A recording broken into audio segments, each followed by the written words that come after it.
بعد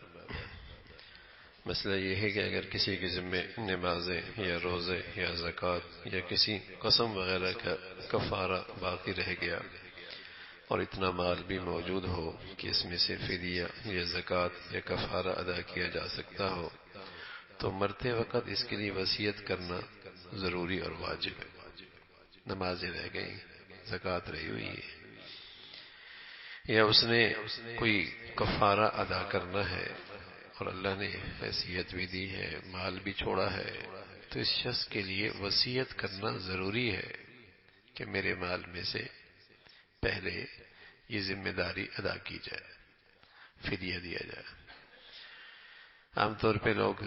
نماز ماشاءاللہ جنہیں اللہ رب العزت توبہ کی توفیق عطا فرما دیتے ہیں، وہ اپنی نمازیں قضا پڑھنے کا اہتمام بھی شروع کر دیتے ہیں،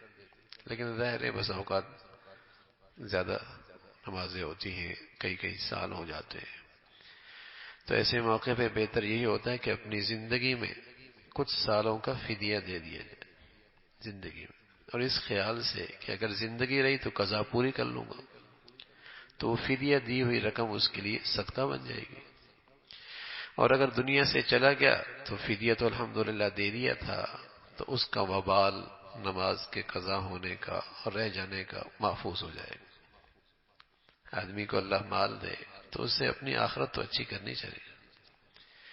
اس سے فائدہ اٹھانا چاہیے۔ آدمی تو دنیا میں فائدہ اٹھاتا ہے، اچھی بات ہے، لیکن آخرت کے لحاظ سے فائدہ اٹھائے اور اللہ کے اس مال سے اس کمی کو جو اس کی زندگی میں دین کے لحاظ سے کمی رہ گئی ہے اس کو پورا کرے۔ تو اللہ تعالیٰ توفیق عطا فرما دیتے ہیں توبہ کے بعد نماز قضا کرنے کا، اور یہ فکر نصیب فرما دیتے ہیں کہ میری زندگی میں کوئی نماز نہ رہے، اور رہنی بھی نہیں چاہیے، اس لیے کہ اللہ کے نبی فرمایا کرتے تھے جس کی زندگی میں نماز نہیں اس کا دین میں حصہ کوئی نہیں۔ نماز تو ایسی ہے جس اسلام میں جیسے جسم میں سر ہے، کا بہت اچھا جسم ہے لیکن بس سر نہیں ہے، تو ظاہر ہے اس کی کوئی حیثیت نہیں ہوگی۔ اور اللہ معاف فرمائے اگر عقیدہ ہی خراب ہو جائے، نظریہ ہی خراب ہو جائے، تو وہ ایسا ہے جیسے روح، جسم تو بالکل ٹھیک ہے، آنکھیں بھی ٹھیک ہیں، ہاتھ پاؤں بھی ٹھیک ہے، بس ذرا سے روح نکلی ہوئی ہے۔ لوگ کہتے ہیں نا بچہ ہے بہت شریف لیکن بس تھوڑا سا بے دین ہو گیا، تو بس یہ ایسا ہی ہے کہ جسم بالکل ٹھیک ہے بس تھوڑی سی روح نکل گئی ہے، تو اس کو لاشا کہتے ہیں، اس کو مردہ کہتے ہیں، اس کو میت کہتے ہیں، زندہ انسان نہیں کہتے۔ تو اگر بے دین ہو گیا اور اسلام اور دین کے بارے میں اس کے نظریات غلط ہو گئے تو جسم تو ٹھیک ہے، بظاہر مسلمانوں میں مردم شماری تو مسلمانوں کی ہوتی ہے اور نام بھی مسلمانوں کا ہوتا ہے، لیکن اسلام کی روح نکل چکی ہے اس میں سے۔ تو اللہ تعالیٰ توفیق نصیب فرمائے، نمازیں قضا ہو رہی ہیں اور قضا اس کو کر رہا ہے، ادا کر رہا ہے، اور سال زیادہ ہیں، زندگی کا پتہ کوئی نہیں، تو قضا بھی کرتا رہے، کچھ سالوں کا فدیہ بھی دے دے، اور اگر اللہ میاں نے زندگی دی تو وہ پورے قضا کر لے، اور پورے قضا کرنے کے بعد جو رقم اس نے فدیہ میں دی تھی وہ صدقے میں شامل ہو جائے گی، کمائی ہو جائے گی۔ اور اگر دنیا سے چلا گیا تو فدیہ دے دیا تھا، نماز کا وبال اس کی زندگی میں نہیں رہا، اور خدا نہ خواستہ ایسا نہیں کر پایا تو دنیا سے جانے سے پہلے بھائی اس کی وصیت کر لینا ضروری ہے، لیکن موتیں تو اچانک آ جاتی، موت تو پتہ ہی نہیں لگتا، اس لیے ان چیزوں کا پہلے سے اہتمام کرتے رہنا چاہیے۔ فرمایا کسی کے ذمے نمازیں ہیں، روزے ہیں، زکوٰۃ ہے، یا کوئی کفارہ وغیرہ ہے، باقی رہ گیا مال بھی ہے، تو اس میں سے فدیہ یا زکوٰۃ یا کفارہ ادا کیا جا سکتا ہو تو مرتے وقت اس کے لیے وصیت کر جانا ضروری اور واجب۔ زکوٰۃ کے معاملے میں بھی یہ بہت اہم بات ہے، لوگ عام طور پہ پورے سال زکوٰۃ نہیں دیتے اور سال پورا ہو جاتا ہے اور پھر اس زکوٰۃ کو سنبھال کے رکھ لیتے ہیں، اور ایک سال اور بھی گزر جاتا ہے، ان کی زکوٰۃ اب تک پڑی رہتی ہے۔ یاد رکھیے گا جب تک مال پڑا رہ رہا ہے مال خطرے میں ہے، آپ کا مال خطرے میں ہے، اس لیے کہ زکوٰۃ کا مال اگر صحیح مال میں ملا رہا خطرے میں ہے، اس کی بیرت ضرورت یہ ہوتی ہے کہ ایک مہینے کے اندر اندر جلدی سے زکوٰۃ دے دے اور فارغ ہو جائے، لیکن زکوٰۃ بہت ہے، اتنی بڑی رقم نکالنا مشکل ہے، تو پھر اس کا طریقہ یہ ہے کہ 12 مہینے ہوتے ہیں نا، 12 مہینے پہلے زکوٰۃ نکالنا شروع کر دے، اور جب پہلے زکوٰۃ نکالے گا، اب مثلا شعبان آ گیا جو اس کی زکوٰۃ کا مہینہ ہے، اور تاریخ آ گئی، مثلا اس کی تاریخ 15 شعبان ہے، اب دیکھ لے کہ اس پورے سال میں اس نے کتنی زکوٰۃ دے دی۔ 1 کروڑ بنتا تھا، 80 لاکھ تو دے چکا،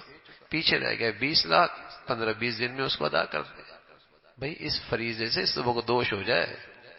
زندگی کا پتہ کوئی نہیں۔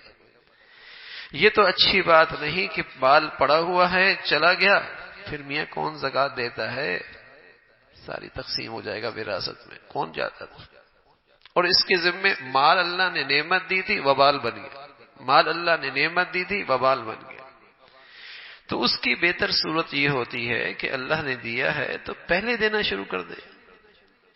اور اگر زیادہ دے دیا، زکوٰۃ بنی 80 نہیں بنی، لاکھ کروڑ نہیں بنی، زکوٰۃ بنی 80 لاکھ اور یہ دو چکا 85 لاکھ، کوئی بات نہیں، 5 لاکھ اگلے سال سے مائنس ہو جائے گا، اس سے اگلے سال سے اس کو اکاؤنٹ شمار کر لیں گے۔ لیکن پورے سال زکوٰۃ رکھی ہوئی ہے اور پڑی ہوئی ہے، بس اوقات 1 سال اور گزر گیا، 1 سال اور گزر گیا، زکوٰۃ پیچھے وبا اوپر ہی پڑ رہی ہے اور ادائیگی نہیں ہو رہی۔ تو ایسا نہ ہو، اس کی بہتر صورت یہی ہے کہ اگر زکوٰۃ زیادہ بنتی ہے اور ایک ساتھ نکالنا مشکل ہو رہا ہے تو اس کو پہلے سے دینا شروع کر دے، اور جب پہلے سے دے گا اور زکوٰۃ کی تاریخ آنے پر تھوڑی سی رقم رہ جائے گی، جتنا جلدی ہو جائے اس فریضے سے سبکدوش ہو جائے، یہ فریضہ جلدی ادا کر دے۔ لیکن خدا نہ خواستہ یہ کوتاہی کئی سالوں کی ہے اور زندگی کا کوئی پتہ نہیں، تو وصیت کر کے جائے کہ میرے ذمے اتنی زکوٰۃ ہے اور اس کو پہلے ادا کرنا، اور ظاہر وراثت تقسیم کرنے سے پہلے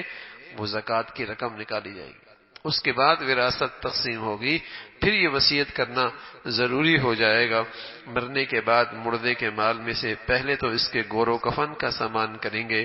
پھر جو کچھ بچے اس سے قرضہ ادا کریں گے۔ مرد کا سارا مال قرض ادا کرنے میں لگ جائے تو سارا مال قرض میں لگا دیں گے، وارثوں کو کچھ نہیں ملے گا۔ اگر قرض ہے تو سب سے پہلے قرض ادا کیا جائے گا اور گور و کفن کا اس میں سے اہتمام کیا جائے گا، اس لیے قرض ادا کرنے کی وصیت بہرحال عمل کریں گے۔ اگر سب مال اس وصیت کی وجہ سے خرچ ہو جائے تب بھی کوئی پرواہ نہیں، بلکہ اگر وصیت نہ بھی کرے تب بھی سب سے پہلے قرض ادا کریں، اور قرض کے سوا اور چیزوں کی وصیت کا اختیار فقط تہائی مال میں، گور و کفن کریں گے، قرض ادا کریں گے، باقی جو مال ہے وصیت کر گئی وہ وصیت صرف تہائی مال میں۔ لیکن قرض میں وصیت کی یا نہ کی، سب سے پہلے قرض ادا کریں گے، سارا مال جاتا ہے، سارا مال چلا جائے۔ ہاں البتہ انتقال ہو گیا اور انتقال کے بعد دعوتیں چل رہی ہیں، آج یہ دن چل گیا، آج یہ دن چل گیا اور آج یہ دن چل گیا، اور وہ مال خرچ ہو رہا ہے وارث مرنے والے کا، حرام ہے، کھانا بھی حرام ہے، کرنا بھی حرام ہے۔ یہ تو وراثت کا مال ہے، یہ مال مفت تھوڑی ہے کہ تقسیم کرتے جاؤ، دعوتیں کرتے چلے جاؤ، یہ ناجائز ہے، حرام ہے۔ سب سے پہلے وراثت تقسیم کریں، اور وراثت تقسیم کرنے کے بعد جس کا جو مالک بن گیا اب اسے اختیار ہے کہ ایصال ثواب کے لیے کسی کو کھانا کھلا رہا ہے، کوئی مسجد بنوا رہا ہے، کوئی اور خیر کا کام کر رہا ہے، اب اسے اختیار ہے۔ لیکن یہ درست نہیں کہ بڑا بھائی ہے، چونکہ ابا کا انتقال ہو گیا اب اس میں یہ دن منایا جا رہا ہے، یہ دن منایا جا رہا ہے، اور جی ایک کنواں کھدوا لو بھائی، ایک مسجد بنوا لو۔ نہ میاں ابھی مسجد نہیں، ابھی کنواں نہیں، ابھی تو پہلے وراثت تقسیم ہو جائے، ابھی تو پہلے وراثت تقسیم ہو جائے، اور ہر ایک کو، بیٹی کو، بہنوں کو، بھائیوں کو، سب کو حق مل جائے۔ حق ملنے کے بعد اب جس کی مرضی ہے وہ وراثت میں سے، اپنے مال میں سے باپ کے لیے ایصال ثواب کرنا چاہے، ٹھیک ہے۔ ہاں اگر باپ وصیت کر گیا یا والدہ وصیت کر گئی کہ میرے تہائی مال میں سے اللہ کے راستے میں اتنا خرچ کر دینا، پھر ٹھیک ہے۔ اگر وصیت نہیں کی پھر اس مال میں سے نیکی کی کوئی شکل اختیار کرنا، ورثاء کی اجازت کے بغیر، یا وارث چھوٹے ہیں ان کی تو اجازت کا بھی اعتبار نہیں، ان کی تو اجازت اجازت کا بھی اعتبار نہیں، اس معاملے میں بھی بہت بے احتیاطی ہوتی ہے اور گناہ ہوتا ہے۔ تہائی مال سے زیادہ لگانا وارثوں کے ذمے وصیت میں اور نیکی کے کاموں کے اندر بھی جائز نہیں ہے۔ تہائی میں سے تناسب کے ساتھ وصیت پورا کیا جائے۔ اللہ بھائی عمل کی توفیق نصیب فرمائے۔